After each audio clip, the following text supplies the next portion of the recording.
Rain slashed across Central Park in relentless sheets, driven sideways by October winds that rattled the skeletal trees and turned the pathways into rivers of silver. The usual hum of the city seemed swallowed by the storm, as though Manhattan itself had been muffled under the weight of dark clouds, pressing low to the ground. Joggers had long since fled, and tourists had scattered. The fountain at Bethesda Terrace gushed over with rainwater, its angel barely visible through the shifting veil. The park was nearly deserted, but not entirely. From somewhere within that watery gloom came the sound, thin at first, piercing only when the wind dropped, but soon undeniable. A cry, not one, but too high, ragged, insistent.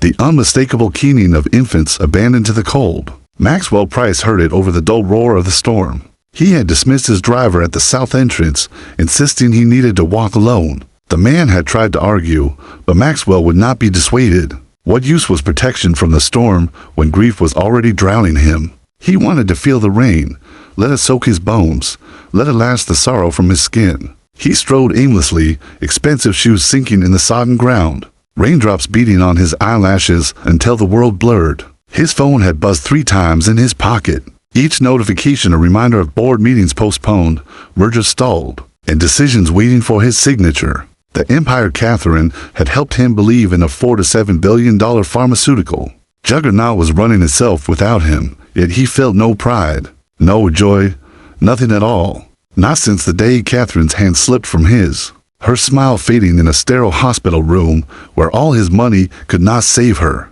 The thought of his sons pulled at him like a chain around his chest. Connor and Caleb, 6 months old, twins who rarely opened their eyes. Doctors muttered about neurological abnormalities, conditions beyond the grasp of modern medicine. He could fund research for 100 years and never buy them the simple gift of awareness. They were all he had left of Catherine, and still they drifted in silence, unreachable. Then the cry cut through the storm again, urgent, desperate, 2 voices. Maxwell turned, scanning the dripping branches and deserted benches until his gaze locked on the shadow of a stroller, half hidden beneath an overhang of trees near the fountain. His heart lurched. He stepped forward quickly, water splashing up his legs, and as he drew closer, he saw them, 2 infants, faces red from screaming, bodies bundled in clothing far too fine for the circumstances. Tiny fists clawed at the air. Their cries merged, rose, and fell together like a hymn of suffering. But it wasn't only the stroller that seized his attention.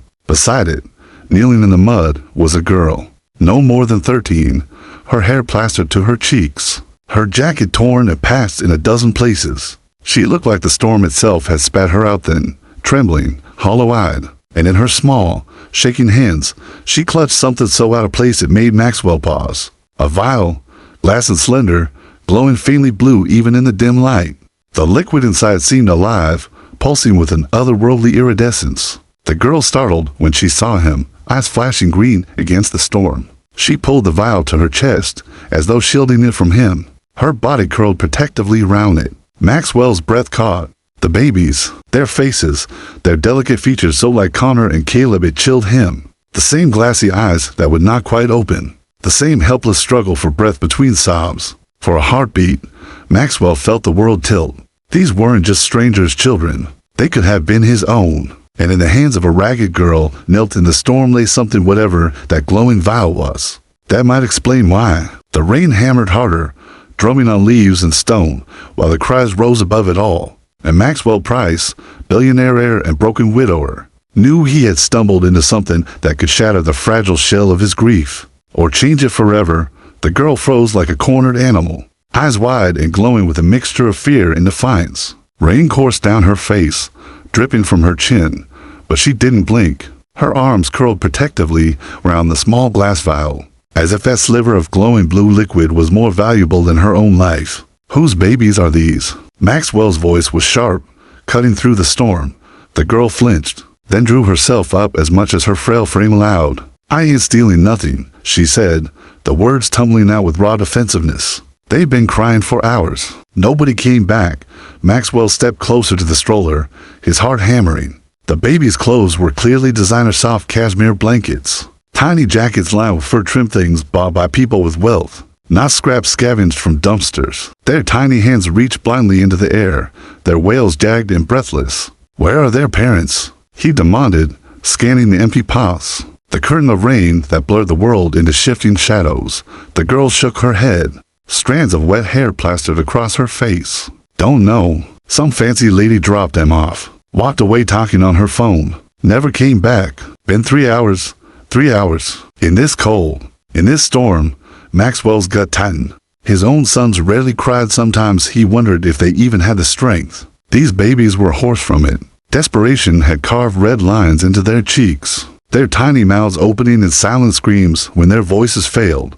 He looked back at the girl. She couldn't have been more than 13, but her eyes told a different story, older, harder, as if she had fought battles no child should have to fight. Her jacket was a patchwork of mismatched layers, her shoes little more than shredded fabric. She had the stance of someone ready to run, ready to fight, ready to do whatever it took to survive, die, and still, despite everything. She hadn't left.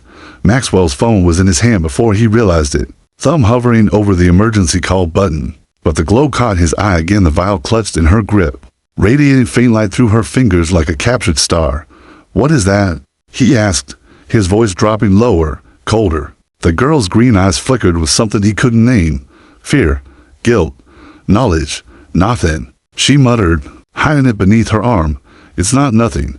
He stepped closer, rain soaking his suit until it clung heavy and suffocating. "Give it to me." "No." The word cracked out of her throat like a whip. For a moment, the baby's cries seemed to echo it, a chorus of refusal. She shook her head, clutching the vial tighter. They need it. Maxwell's stomach twisted. Need it. What could babies possibly need from something that looked like it belonged in a science lab? Or a nightmare? "They're hungry," the girl added, softer now, as though the storm itself might overhear her secret. "Cold, too. I don't got nothing else. Just this." She looked at the vial as though it frightened her. As though it promised both salvation and ruin. Maxwell's blood ran cold. The glow, the secrecy, the girl's desperation, something about it felt familiar, like a ghost tugging at the edge of his memory. He thought of whispered conversations in the late hours, Catherine's voice hushed but urgent, something about research that never made it to the boardroom, a formula too unstable, too dangerous to approve. He had dismissed it at the time, too busy chasing expansion deals and stock prices. But now, his eyes dropped to the babies again. Their delicate features, the unfocused glassiness of their eyes, it was too much, too close. They looked like Connor and Caleb, not just in resemblance, but in condition. In the way their tiny bodies seemed to exist on the threshold between life and something less. It was impossible. It had to be. Yet the truth pressed against him like the storm pressing against the city. These children were a mirror of his own, and the girl, the homeless child with rain-slick hair, and the vial of impossible blue was at the center of it all. Thunder rolled overhead, shaking the earth beneath his feet. Maxwell felt as though he stood at the edge of something vast, dark, and waiting. Something that could either restore what he had lost or tear apart what little he had left. Asterisk, the girl's knuckles whitened as she held the vial closer to her chest. "You don't understand," she whispered, almost drowned by the storm. "It's the only thing keeping them alive." Maxwell's breath caught in his throat. He didn't know if she was lying, insane, or holding the key to a miracle. But he knew one thing. Nothing about this storm, this park, this night would ever let him walk away unchanged. Asterisk, the storm seemed to hold its breath. The baby's cries rose and cracked, jagged and relentless, until the sound burrowed into Maxwell's skull like nails. Every instinct screamed at him to act, to scoop the children up and call for help, to bring order to this chaos. But his gaze stayed locked on the vial glowing faintly in the girl's hands. A shard of light in the rain-soaked gloom. "They don't have much time," she said. Her voice was hoarse, trembling, but not from the cold. She was terrified of him, of the storm, but most of all, of what she was about to do. Asterisk, Maxwell stepped forward, his polished shoes sinking into the mud, the weight of his fortune and grief dragging behind him like an anchor. "Don't," he warned. "Whatever that is, don't put it near them." The girl's chin lifted, defiance flickering in her eyes. "You don't understand. They're already fading." Asterisk. Maxwell's heart twisted. He had heard those words before, in sterile white rooms where doctors avoided his gaze. Fading. A slow surrender of body and mind. He saw Connor's tiny chest rising weakly in his crib. Caleb's unfocused stare that seemed to look through him rather than at him. And now, here was again this nightmare mirrored in the faces of strangers' children. Lightning tore across the sky, painting the world in a flash of white. In that instant, he saw the girl clearly, the mud streaked on her cheeks, the sharp bones of her wrists, the way she clutched the vial like it was both weapon and lifeline. They need it, she whispered again, before Maxwell could move. She uncorked the glass with a sharp twist. A hiss rose as the seal broke, faint but unnatural, like air escaping from something long buried. The liquid within swirled, the glow intensifying until it seemed to breathe with its own pulse. No. Maxwell lunged forward, but she was faster desperation lending her strength. She tilted the vial, and a single drop slid onto the cracked lips of the first baby. The effect was immediate. The infant gasped, body jolting as if struck by a current. His cries stopped abruptly, replaced by a silence so deep it startled Maxwell more than the wailing had. The child's chest rose, stronger now, his eyelids fluttering open. For the first time, his gaze focused not drifting, not unfixed, but locking, sharp and clear, on Maxwell. Maxwell staggered back as though struck. His sons had never looked at him that way. Not once. The girl moved to the second baby, her hands shaking. Another drop, another gasp. The second infant's tiny fingers clenched, gripping the blanket with startling strength. His cries ended in a gurgle, and then his eyes opened too bright, aware, alive. Maxwell's world tilted. He was staring into faces that should not have been possible. Two children transformed in the space of seconds, their frailty replaced by vitality that seemed to radiate from within. "What did you do?" His voice cracked, torn between awe and horror. The girl pulled the vial close to her chest again, sealing it tightly. Her lips trembled. "Help them. That wasn't help. That was..." He broke off, unable to name it. Magic? Science? A miracle or a curse? His entire empire was built on formulas and trials, patents and precision. Nothing in his labs had ever produced anything like this. The babies cooed softly now, their tiny hands reaching upward as if grasping for the storm itself. The change was undeniable, miraculous, terrifying. Maxwell's pulse thundered. "What is in that vial?" She shook her head. "You don't want to know. I have a right to know." His voice roared above the storm, years of boardroom dominance bleeding into his grief. "My children, my family suffer from something no one can cure. And you're standing here with a glowing miracle in your hands. Tell me what it is." The girl's eyes burned with something fierce. "It isn't a cure. It's a trade. You don't get something for nothing, ever." Her words sliced through him. A trade. He thought of Catherine, of the countless times she had said the same thing in softer tones that every miracle medicine had. A price. That healing the body often meant harming something else. That line echoed now, twisted into a threat he didn't yet understand.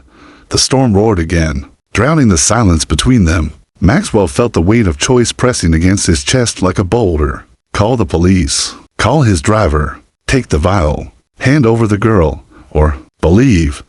But then he saw it again, the unmistakable resemblance. The curve of the infant's cheeks, the delicate lines around their eyes. His heart lurched. These weren't just strangers' babies. They looked like his own. Too much. Too exact. The impossible thought clawed at him. Were they connected somehow? Were they connected to Connor and Caleb in ways he couldn't yet imagine? Thunder cracked above, shaking the ground. The babies turned their heads in perfect unison toward the sound, eyes wide with a clarity Maxwell had never seen in his sons, and in that moment, he knew. Whatever this was, it was bigger than a storm, bigger than grief, bigger than him. It was the beginning of something that could destroy everything he thought he understood about his family, his company, and himself. The girl clutched the vial tighter, as if she knew he was thinking of ripping it from her hands. "Don't," she warned, her voice trembling. "You take this from me, you'll regret it. It's not meant for you. It's meant for them." Maxwell swallowed hard, rain dripping down his face. "Who are they?" he asked hoarsely. "And why? Why do they look like my sons?" The girl's silence was more terrifying than any storm.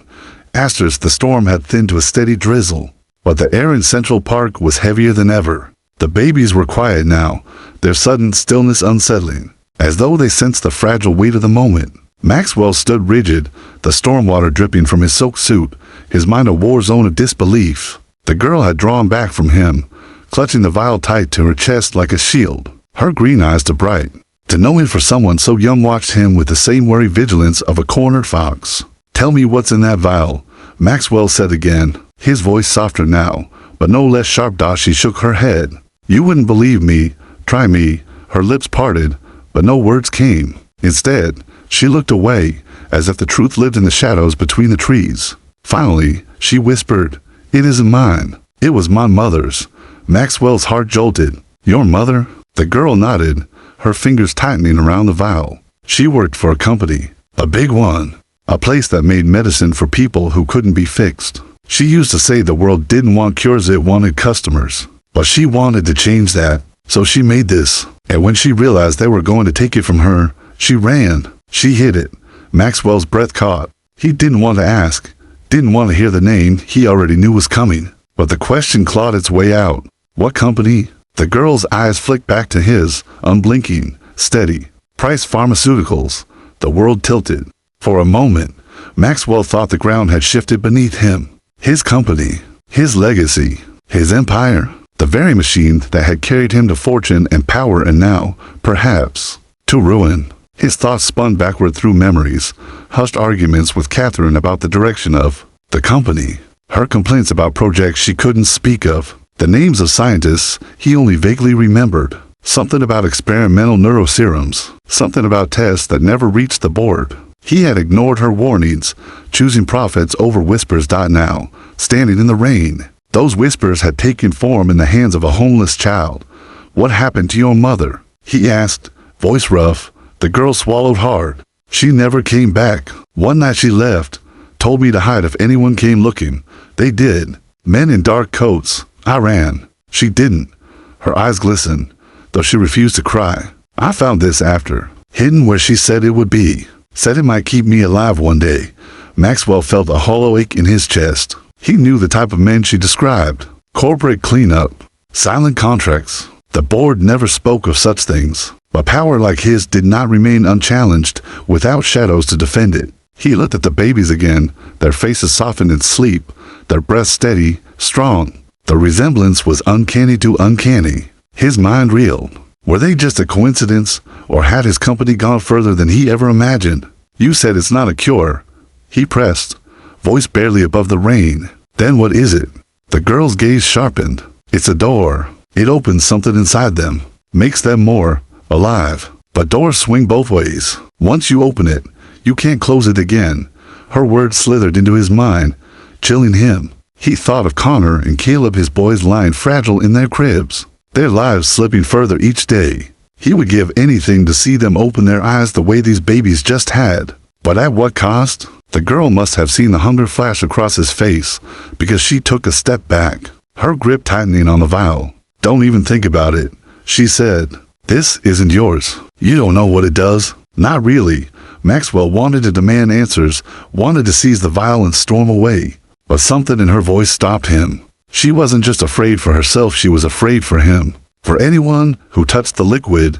The park was empty now, the storm having chased away the last stragglers. But as Maxwell stood there, a prickle ran down his spine. He wasn't entirely sure they were alone. Somewhere, beyond the trees, he felt eyes on them, watching, waiting. The girl must have felt it too, because her gaze flicked nervously into the shadows. "We shouldn't stay here," she muttered. Maxwell's hand tightened around his phone. His instinct to call his driver, to call the police, warring with something deeper. If Price Pharmaceuticals really was behind this, if his own company had stolen children, abandoned them, experimented on them, then the men who wanted that vial wouldn't stop for a uniform. They wouldn't stop for anyone. Asterisk, who left them here? He asked, motioning to the stroller. The babies. Who abandoned them? The girl hesitated, then pointed into the distance. A woman? Fancy coat. I thought she was their mom, but she didn't act like one. She never looked back. Maxwell's pulse quickened. A woman. A stranger tied to his company. Or worse, someone tied to him. The drizzle thickened again, the rain returning in slow, heavy drops. The babies stirred in their stroller, one of them letting out a soft whimper that sliced through the quiet. And just then, from the far edge of the path, a figure appeared. A woman in a dark coat, umbrella held low, her face hidden in the gloom. She walked with the certainty of someone who already knew what she would find. The girl stiffened. Maxwell's chest clenched. The hunter had come back for what she left behind. The figure in the black coat advanced slowly, the storm at her back, her umbrella tilting just enough to hide her face. The drizzle fell harder now, drumming against the canopy of leaves overhead. Maxwell's instincts, dulled for months by grief, flared awake with razor-sharp urgency. Something in the woman's stride too deliberate, to unhurried sent ice crawling up his spine. The girl reacted first. She snatched the stroller handles, fumbling to push it back into the shadows. "She's not here for you," she hissed at Maxwell. "She's here for them." Maxwell's pulse thundered. "Who is she?" The girl didn't answer. Her hands trembled on the stroller grips, her eyes darting between Maxwell and the approaching figure. The babies stirred, one of them beginning to fuss again, a soft whimper that might as well have been a beacon. The woman in the coat stopped 20 feet away. Rain streaked down her umbrella, her posture composed, predatory. She didn't shout, didn't wave, she simply stood there, watching. Maxwell cleared his throat, forcing authority into his voice. "Who are you?" The woman tilted her umbrella just enough for him to glimpse her face, pale, sharp, eyes like polished stone cold, calculating. She spoke with the smoothness of someone used to being obeyed. "You shouldn't be here, Mr. Price." The name cracked through him like a whip. She knew him. This wasn't random. The girl stiffened, glaring. "I told you," she whispered. "They're watching everything." Maxwell forced his breathing steady. "You've mistaken me for someone else." The woman's lips curved into the faintest smile. "No mistake. You own what doesn't belong to you, and I've come to take it back." Her eyes shifted to the stroller, then to the vial the girl clutched in her fist. The girl backed up, mud splashing beneath her boots. "Over my dead body." The woman stepped forward. "That can be arranged." Adrenaline surged through Maxwell. His logical mind screamed at him to walk away, to let the police handle this, to pretend he had never stumbled into this nightmare. But the sight of those babies alive, breathing, resembling Connor and Caleb, with every tiny motion held him rooted. He couldn't walk away. Not now. The woman reached into her coat, and Maxwell saw the glint of metal, sleek, clinical. Not quite a gun, not quite a syringe. Something in between. His chest tightened. Whatever it wasn't meant to protect. It was meant to reclaim. "Run," Maxwell whispered to the girl. Her eyes widened. "What about you? Go." The girl shoved the stroller hard, wheels bouncing over the wet path. The babies whimpered louder, their cries rising again. She darted past Maxwell, mud flying as she sprinted toward the trees. The woman moved instantly, abandoning composure, umbrella snapping shut as she gave chase. Maxwell lunged, stepping into her path. His body softened by grief, dulled by years of boardrooms instead of battlefields, felt clumsy against her precision. But he grabbed her arm, stopping her just long enough. She looked up at him, those stone eyes flickering with annoyance more than fear. "You don't understand what you're interfering with," she hissed. Maxwell held her tighter. "Then make me understand." Her smile was thin, cruel. "You'll learn soon enough. You'll watch them all die." She twisted suddenly, slamming an elbow into his ribs. The force knocked the breath from him. He staggered, pain flaring through his chest. By the time he looked up again, she was already running, dark coat flaring like wings, pursuing the girl into the dripping maze of trees. Maxwell cursed under his breath, stumbling forward, clutching his side. His lungs burned, but his legs moved anyway. He couldn't let them take the babies. He couldn't let them take the vial. Not when he had seen what it could do. Not when the resemblance haunted him like Catherine's ghost. The path split ahead, the trees pressing close, branches whipping at his face as he plunged into the shadows. The sound of the baby's cries guided him, threading through the storm. He glimpsed the girl, wild-eyed and breathless, pushing the stroller with everything she had. Behind her, the woman closed in, moving with frightening speed. As though the storm itself propelled her, Maxwell pushed harder, rage clawing up through his grief. He was done being passive, done drowning in loss. For months, he had watched life slip away from him, powerless. Not tonight. Not here. The chase barreled deeper into the park, the world shrinking to the rhythm of pounding feet, the cries of children, and the glow of the vial flickering faintly from the girl's clenched fist. Something in Maxwell shifted with every step.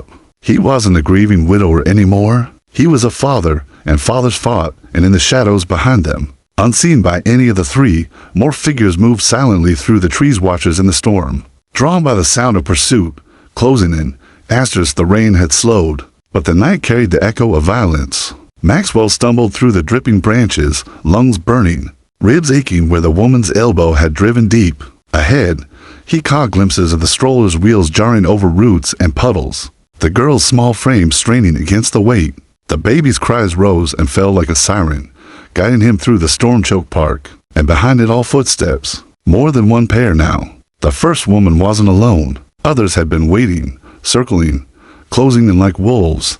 The girl's voice cut through the chaos. They won't stop. You don't understand what they want. Maxwell pushed harder, his expensive shoes ruined, mud splattering his once pristine suit. Then make me understand, he shouted, forcing his way to her side, her face, streaked with rain and dirt, twisted with something between defiance and desperation. They're not after me. They're not after you. They're after them. She nodded at the babies, her knuckles white on the stroller handles. The words hit Maxwell like ice water. Them, the children. His gaze flicked down, heart hammering. Their eyes glistened in the dim light, no longer the foggy, distant stares of fragile infants. They were alert, too alert. The second baby's gaze followed the shadowy movement in the trees, as if he could sense their pursuers. The first baby gripped the blanket with astonishing strength. They were aware, changed. What did you do to them? Maxwell demanded, but even as the words left him, he knew the answer wasn't simple. The girl shook her head, her voice ragged. Not me, the serum. It wakes something inside, makes them stronger. But it doesn't come free. Thunder rumbled low in the distance, as if the sky itself growled in warning. The trees thinned, opening to a wide lawn where the storm had left the grass slick and shining. Maxwell skidded to a halt. Shapes moved on the far side, 3, maybe 4, dark figures stepping into view. No umbrellas now, no attempt at concealment. They were dressed for rain and pursuit, their strides synchronized, their gazes locked on the stroller. The girl gasped, clutching the vial tighter. They found us. Maxwell's instinct screamed at him. Call Thomas, call the police, call anyone. But his phone had been knocked from his hand somewhere in the chase. And even if it wasn't lost to the mud, he doubted help would come in time. The nearest figure spoke, voice flat, amplified by the storm's hollow stillness. Mr. Price, you're trespassing in matters you don't understand. Step aside, and no harm will come to you. Maxwell forced steel into his voice. And if I don't? The man's silence was answer enough. The girl moved closer to him, her small frame trembling, but her eyes fierce. They don't want you. They want the children, and the serum. If they get it back, they'll bury them. Just like my mother.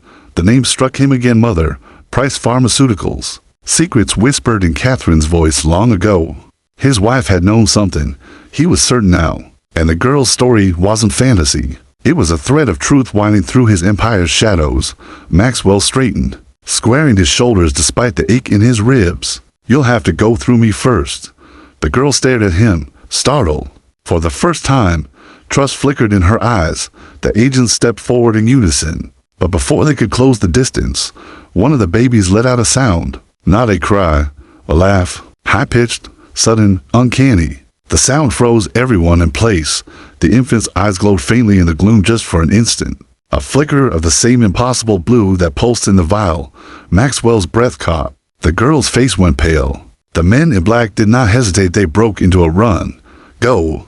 Maxwell roared, grabbing the stroller alongside the girl. Together, they shoved it across the wet grass, wheels skidding, mud spraying as they fled. The agents closed in, their strides long, their faces expressionless, their focus unshakable. Asterisk every second stretched into eternity. The children's laughter warped into cries again, louder, sharper, almost vibrating in Maxwell's skull. It wasn't normal sound. It was something else. The girl shouted over the storm. Too much. The serum's too strong. It's already changing them. Maxwell risked a glance down. His heart lurched. The baby's tiny fingers clutched at the stroller's sides with unnatural force, denting the fabric. Their eyes darted, following the agents, to precise, to knowing for infants. The truth hit him with staggering weight. These weren't just children anymore. They were something more, something made. Behind them, the woman in the black coat appeared again, her voice cutting through the rain. Mr. Price, you can't protect them, not from what they are. Maxwell's chest tightened. Every instinct screamed to run, to hide, to deny. But another voice rose within him, louder, fiercer. Catherine's voice, echoing from memory. Every child deserves a chance to fight, even the broken ones. He looked at the girl beside him, her thin arms straining against the stroller, her eyes burning with the same defiance Catherine once carried. He knew, then, that there was no turning back. He would protect them, whatever they had become. He would uncover the truth his empire had buried. even if it meant burning the empire down. Asterisk, the safe house smelled of dust and disuse. Maxwell slammed the heavy door shut and threw the bolt, his chest heaving, his ribs screaming from the chase. The girl collapsed against the stroller, panting, her damp hair clinging to her cheeks. The babies, strangely calm now, watched the flickering light bulb above with eerie focus, their glowing eyes reflecting shards of blue in the dim room. The silence pressed in. Outside, the storm raged against the city, thunder rolling like the echo of a war no one else knew was happening. Maxwell leaned against the wall, every muscle trembling, his mind a chaos of denial and dawning realization. Finally, he spoke. They're not just children. The girl didn't look at him. She stroked one baby's hair absently, her expression torn between love and dread. They were. Once, before the serum, Maxwell pushed himself upright, anger crackling through his exhaustion. No more riddles. Tell me everything. Who are they? What are they? The girl's green eyes lifted, shimmering with a pain too old for her young face. They're yours.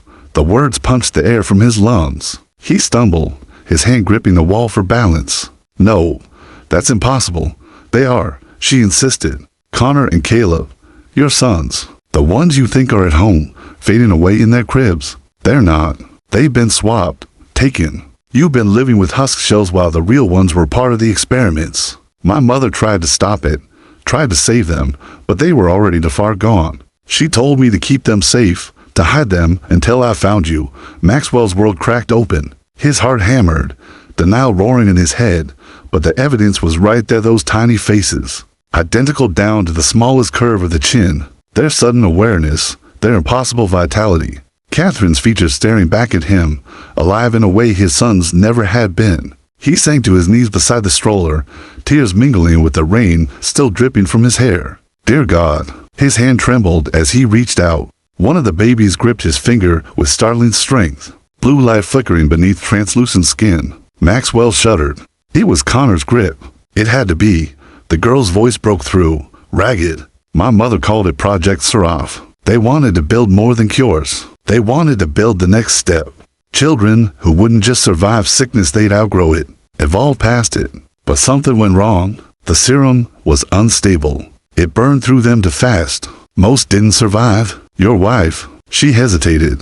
She found out. She tried to shut it down. Catherine. The memory struck like lightning, her late nights, the anger in her voice, her warning that some things shouldn't be sold, shouldn't even be made. He hadn't listened, and now she was gone, her voice silenced. Her son stolen into experiments he hadn't even known were real.